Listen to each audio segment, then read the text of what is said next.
In quanti abbiamo paura di essere giudicati? Potresti essere nel posto giusto. Oggi ti mostrerò in maniera molto semplice come un vecchio mito greco, quello di Medusa che tutti conosciamo, nasconde una verità e una relativa soluzione non esattamente chiara nei racconti tradizionali. E alla fine di questo video ti darò uno strumento preciso, non una lista di consigli motivazionali, non un credi in te stesso. Vedremo uno strumento che puoi usare già da domani mattina, nella situazione concreta in cui la paura del giudizio ti blocca. Ma prima devi capire perché sei bloccato. C'è un'idea che hai avuto, un progetto, una cosa che vuoi dire o fare, e sai che è buona, lo senti, ma non la fai. Non perché manchi di tempo, non perché manchi di talento, non perché le condizioni non siano giuste. Non la fai perché nella tua testa appare una voce che dice: e se ridono? E se pensano che sono ridicolo? E se sbaglio davanti a tutti? E se non sono abbastanza bravo? E allora aspetti, rimandi, aggiusti, perfezioni all'infinito, o non fai nulla. Questo si chiama paralisi da giudizio ed è una delle forme più silenziose e devastanti di sabotaggio personale che esistano. C'è una differenza enorme e capirla cambia tutto. La storia che ti hanno raccontato su Medusa è incompleta. Medusa non nasce mostro, nasce donna. Era bellissima, una delle Gorgoni, certo, ma l'unica mortale tra le 3 sorelle, e soprattutto era una sacerdotessa di Atena, dea della saggezza. Viveva nel suo tempio, si era dedicata a lei. Poi Poseidone, dio del mare, uno degli dei più potenti dell'Olimpo, la vede e decide che la vuole. Non importa dove si trova, non importa cosa lei voglia. La violenta nel tempio stesso di Atena. E Atena, la dea a cui Medusa aveva dedicato la sua vita, cosa fa? Non punisce Poseidone, non lo tocca, è un dio, troppo potente, troppo pericoloso da sfidare. Punisce lei, trasforma i capelli di Medusa in serpenti, deforma il suo volto e aggiunge la maledizione finale. Chiunque la guardi negli occhi si pietrifica. Medusa viene esiliata, vive sola in una caverna, circondata dalle statue di pietra di tutti quelli che si sono avvicinati abbastanza da guardarla.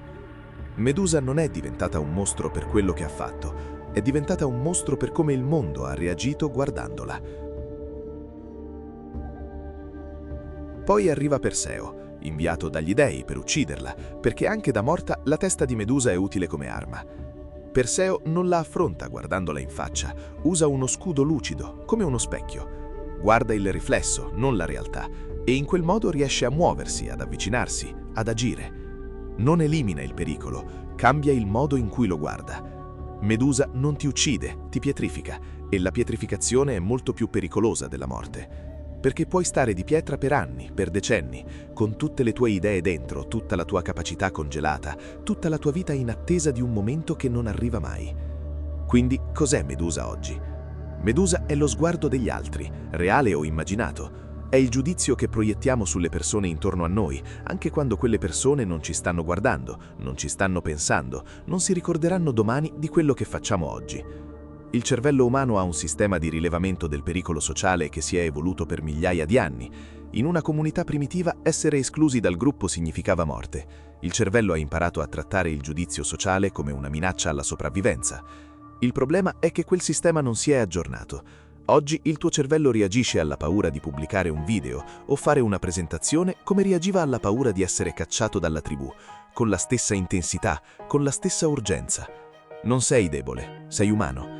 Il tuo cervello sta cercando di proteggerti da un pericolo che non esiste più nella forma in cui lui lo riconosce. Ma c'è qualcosa di ancora più sottile che succede. La maggior parte delle volte Medusa non è fuori, è dentro. È la voce che anticipa il giudizio prima ancora che avvenga. È il critico interno che è più severo di qualsiasi persona reale potrebbe essere. È quella parte di te che ha interiorizzato anni di confronti, aspettative altrui, momenti in cui ti sei sentito inadeguato e ora li usa contro di te. Ogni volta che hai un'idea e la voce dice non è abbastanza buona, quella è Medusa. Ogni volta che vuoi fare qualcosa e la voce dice non sei pronto, quella è Medusa. Ogni volta che riesci a immaginare l'umiliazione prima ancora di aver provato, quella è Medusa. E la strategia che normalmente usi per gestirla, aspettare, rimandare, perfezionare all'infinito, non funziona. Perché Medusa non si soddisfa mai. Più aspetti, più lo sguardo sembra pericoloso. Ecco lo strumento che ti avevo promesso. Si chiama la tecnica dello specchio ed è esattamente quello che ha fatto Perseo.